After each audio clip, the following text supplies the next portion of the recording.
nota de cambio que o governo apresentar riba presupuesto 2025, nota cambia a percepção que o Conselho Consultativo tem riba com realístico e lei Akita. Parlamentário Andin Becker, líder de fração de Democracia Real, da critica que o governo assume o déficit pressupostário com 5 milhões. Líder de fração de Democracia Real está convencido que se man passar a governo lo hace um ou outro exercício para prevenir a aplicação de um decreto real com instrução para investigar o quadro financeiro de presupuesto público 2015.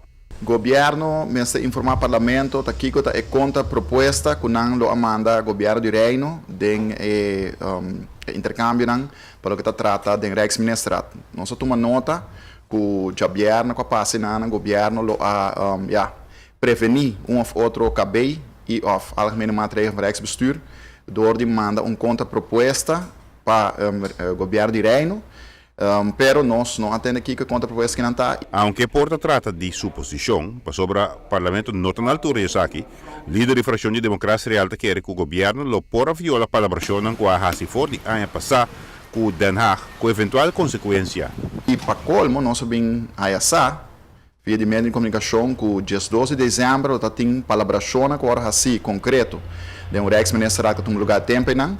E aparentemente, dore que o governo não cumpre a palabração, que tampouco o parlamento não tem informação sobre budget aqui que não está, o dore sei, que lo pode escalar e agora que não está vindo de deliberação aqui que vai ter um lugar.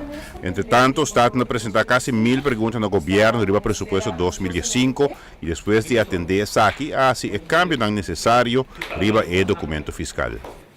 A nota de câmbio que adrenta Javier também no parlamento, que está uma nota de câmbio grande, pero substancialmente a nota significa muito para a conclusão de Raad van Advies, o Conselho de Consultativo, para o que trata o presupuesto mês e sua opinião sobre isso. Se não se acorda, Conselho Consultativo, do Raad van Advies, está negativo, arriba em nível de realidade, do realiteitsgehalte de presupuesto 2015. Segundo o parlamentário Becker, a nota de câmbio não tem suficiente substância para o Conselho Consultativo cambie seu pensamento arriba a lei macro aqui. A nota cambia praticamente nada do Conselho de Raad van Advies, a opinião de Raad van Advies, para o que trata de realiteitsgehalte, e que, em todo caso, o câmbio aqui não te ajuda substancialmente para vincular um bom manejo financeiro e econômico para o país Aruba. Então, ao contrário, segundo mim, a semana de não arrisca deve, para o que trata o presupuesto,